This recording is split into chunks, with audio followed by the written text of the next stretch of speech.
ஆண்டுதோறும் நாட்டின் உயரிய விருதுகளில் ஒன்றான பத்ம விருதுகளான பத்ம விபூஷன், பத்ம பூஷன், பத்மஸ்ரீ ஆகிய 3 பிரிவுகள் வழங்கப்படுகிறது. பொதுவாக கலை, சமூக பணி, பொதுநலன், அறிவியல் மற்றும் பொறியியல், வர்த்தகம் மற்றும் தொழில், மருத்துவம், இலக்கியம் ஆகியவற்றில் மக்கள் சேவை போன்ற பல்வேறு துறைகளில் இந்த விருதுகள் வழங்கப்பட்டு வருகின்றன. சிறப்பான சேவைக்காக பத்ம பூஷன் விருதும், எந்த ஒரு துறையிலும் சிறப்பான சேவைக்கு பத்மஸ்ரீ விருதும் வழங்கப்படுகிறது.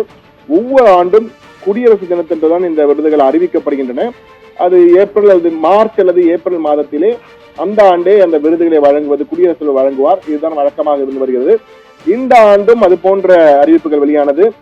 தமிழகத்தில் பார்த்திருந்தால் நல்லி குப்புசாமி செட்டி வர்த்தகம் மற்றும் தொழில்துறை பிரிவு, அஜித்குமார் நடிகர் அஜித்குமார் மற்றும் நடிகை சோபனா சந்திரகுமார் ஆகியோருக்கு கலை பிரிவிலும் பத்மபூஷன் விருதுகள் அறிவிக்கப்பட்டது. அது மட்டுமல்ல, அஸ்வின் கிரிக்கெட் வீரர் அஸ்வின் உள்ளிட்ட 10 பேருக்கு பத்மஸ்ரீ விருதுகள் அறிவிக்கப்பட்டிருந்தன. இந்த சூழ்நிலையில் தான் தற்போது ஒரு சர்ச்சை வெடித்திருக்கிறது. அதாவது RSS தொடர்புடையவர்களுக்கெல்லாம் விருதுகள் வழங்குகிறார்கள் என்ற ஒரு சர்ச்சையை காங்கிரஸ் எழுப்பியிருக்கிறது. அது மட்டுமில்லாமல் ராம ஜென்மபூமி, அந்த ராமர் கோவில் கட்டும் இயக்கத்திலே ஈடுபட்டவர்களுக்கெல்லாம் தற்போது விருதுகள் அறிவித்திருக்கிறார்கள்.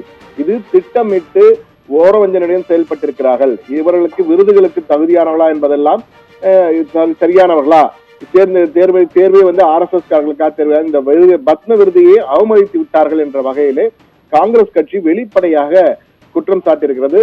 RSS காரர்களுக்கு தான் விருதுகள் வழங்குகிறார் என்ற வகையிலே குற்றச்சாட்டை வைத்திருக்கிறார்கள். அவர்கள் குற்றச்சாட்டு வைத்ததற்கு காரணம் என்னவென்றால், அந்த 6 பேர்கள் தான் மிக முக்கியமாக, அந்த 6 பேர்களை தான் தற்போது நாம் பார்த்து கொண்டிருக்கிறோம்.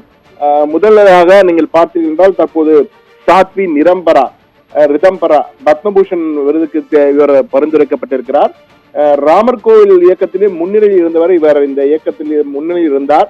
தற்போது சமூக சேவை, தற்போது பெண்கள் மற்றும் ஆதரவற்ற குழந்தைகளுக்கு, பெண் குழந்தைகளுக்கான ஒரு அமைப்பினை ஏற்படுத்தி நடத்தி வருகிறார். இவருக்கு VHPயின் பெண்கள் அணியை உருவாக்கியவர் இவர்தான். இவருக்கு சமூக சேவைக்கான பத்மபூஷன் விருது வழங்கப்பட்டிருக்க சாத்வி ரிதம்பராவுக்கு இது ஒரு சர்ச்சை ஏற்படுகிறது என்றால், இவர் மீது பாபர் மஸ்ஜித் இடிக்கப்பட்ட வழக்கில் குற்றச்சாட்டு வைக்கப்பட்டது. பிறகு அதிலிருந்து விடுவிக்கப்பட்டார். இருப்பினும் குற்றச்சாட்டு வைக்கப்பட்ட ஒருவருக்கு எப்படி கொடுக்கலாம் என்ற வகையில் ஒரு கேள்வி எழுப்பியிருக்கிறார்கள். அதே போன்று சந்திரகாந்த் சோம்புரா 81 வயதாகும், கட்டிடக்கலை நிபுணர். இவருக்கு பத்மஸ்ரீ விருது. குஜராத்தை சேர்ந்தவர். இவர்தான் ராமர் கோவிலில் தலைமை கட்டிடவியல் நிபுணர். ராமர் கோவிலின் தலைமை கட்டிடவியல் நிபுணர் இவர்தான். 81 வயதாகிறது. இவருக்கு பத்மஸ்ரீ விருது கொடுத்திருக்கிறார்கள். இவரும் ராமர் கோவில் அந்த இயக்கத்திலே தொடர்புடையவராக இருக்கிறார். அதற்கு அடுத்ததாக நீங்கள் பார்த்திருந்தால் ஆச்சாரியா குணல் கிஷோர், இவர் முன்னாள் IPS அதிகாரி, பத்மஸ்ரீ விருதுக்கு தேர்ந்தெடுக்கப்பட்டிருக்கிறார். இவர் அயோத்தி பிரச்சனையிலே சிறப்பு அதிகாரியாக, அயோத்தி கோவில் தொடர்பான விடயத்தில் சிறப்பு அதிகாரியாக ஈடுபட்டவர் தான் இந்த ஆச்சாரியா குணல் கிஷோர். இவர் அங்கு அந்த அயோத்தி தொடர்பான விடயங்களிலே தலைமையாக இருந்திருக்கிறார். ஆச்சாரியா குணல் கிஷோர் என்ற பெயரையும் தற்போது ஆச்சாரியா என மாற்றிக்கொண்ட குணல் கிஷோர் இவருக்கு வழங்கப்பட்டதும் தற்போது சர்ச்சையை ஏற்படுத்தியிருக்கிறது. அடுத்ததாக ஜெகதீஷ் சிங் கேகர், JL கேகர், நீதிபதி JL கேகர் ஓய்வு பெற்ற நீதிபதி. இவர் இந்தியாவின் தலைமை நீதிபதியாக இருந்து ஓய்வு பெற்றவர். அயோத்தி பிரச்சனையிலே மத்தியஸ்தராக செயல்பட்டிருக்கிறார். இவர் மீதும் ஒரு தனிப்பட்ட முறையில் ஒரு பக்கமாக மத்தியஸ்தம் செய்தார் என்ற வகையில் குற்றச்சாட்டுகள் வைக்கப்பட்டிருந்தன. எனவே நீதிபதி JL கேகருக்கு சட்டத்துறை சேவைக்காக வழங்கப்பட்டிருக்கிறது பத்ம பூஷன். எனவே இதற்கு பத்ம விபூஷன் விருது. இதற்கும் தற்போது இதுவும் இந்த JL கேகருக்கு வழங்கப்பட்டதும் தற்போது சர்ச்சையை ஏற்படுத்தியிருக்கிறது.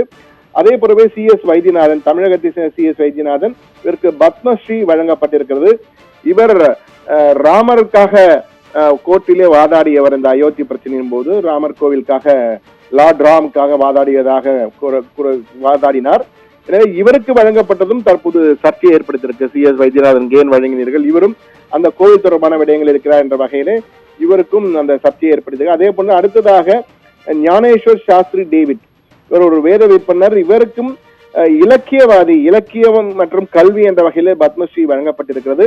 இவர்தான் எந்த நேரத்திலே இந்த பூமி பூஜை செய்ய வேண்டும் என்ற முகூர்த்தத்தை குறித்து கொடுத்தவர் இவர்தான் என கூறப்படுகிறது. எனவே அத்தகையவருக்கு எதற்காக இலக்கியம் மற்றும் கல்வியிலே பத்மஸ்ரீ விருது வழங்கினீர்கள் என்ற வகையிலே ஒரு குற்றச்சாட்டை எழுப்பியிருக்கிறார்கள். எனவே இந்த 6 பேரும், சந்திரகாந்த் சோம்புரா, சாத்வி ரிதம்பரா, ஆச்சாரியா குணல் கிஷோர், நீதிபதி JL கேகர், மூத்த வழக்கறிஞர் CS வைத்தியநாதன், ஞானேஸ்வர் சாஸ்திரி, டேவிட். இந்த 6 பேருக்கும் அந்த ராமர் கோவில் இயக்கம் தொடர்பாக நெருங்கிய ஒரு தொடர்பு இருப்பதால் இவர்கள் அனைவருக்கும் வழங்கப்பட்டது திட்டமிட்டு வழங்கப்பட்டிருக்கிறது. எனவே RSS பின்னணி இருந்தால்தான் வழங்குகிறார் என்ற வகையில் ஒரு பெரும் குற்றச்சாட்டை காங்கிரஸ் வைத்திருக்கிறது. இது தற்போது சர்ச்சையை ஏற்படுத்தியிருக்கிறது. ஆனால் இதற்கு பதிலடி கொடுக்கும் காங்கிரஸ் குற்றச்சாட்டுகளுக்கும், குறிப்பாக காங்கிரஸ் தலைமையிலான இந்தியா கூட்டணியில் இடம்பெற்ற பல்வேறு கட்சிகள் இந்த குற்றச்சாட்டை வைத்திருக்கின்றன. இதற்கு பதிலடி கொடுக்கும் வகையில் பாஜக என்ன சொல்லியிருக்கு என்றால், இது அவருடைய சேவையை பாராட்டி வழங்கப்பட்ட விருதுகள், அதற்காக தான் அவர்கள் தேர்வு செய்யப்பட்டிருக்கிறார்கள் என்று கூறியிருக்கிறார்கள். முலாயம் சிங் யாதவுக்கு விருது வழங்கிய பொழுது ஏன் கேள்வி எழுப்பவில்லை, தற்போது மட்டும் ஏன் கேள்வி எழுப்புகிறார்கள், RSS காரர் என்று கூறுகிறார்கள். அப்ப முலாயம் சிங் யாதவுக்கு நாங்கள் பத்ம விருது வழங்கும் பொழுது ஏன் நீங்கள் வாய்மூடி அமைதியாக இருந்தீர்கள் என்ற வகையிலே பதிலடி கொடுத்திருக்கிறார்கள். ஆனால் எது எப்படி இருந்தாலும் தற்போது ராமர் கோவில் தொடர்புடைய பணிகளில் ஈடுபட்டவர்களுக்கு இந்த விருதுகள் வழங்கப்பட்டிருப்பது பெரும் சர்ச்சையை ஏற்படுத்தியிருக்கிறது. இந்த சர்ச்சை என்ன ஆகும், அடுத்தடுத்த கட்டணம் எடுத்து செல்வார்களா அல்லது வழக்கம் போல சத்தம் வந்து அமைதியாக சென்று விடுமா என்பதை வரும் காலங்கள் தான் பதில் சொல்லும். ஆபிரகாம், தகவலுக்கு நன்றி சண்முக சுந்தரம்.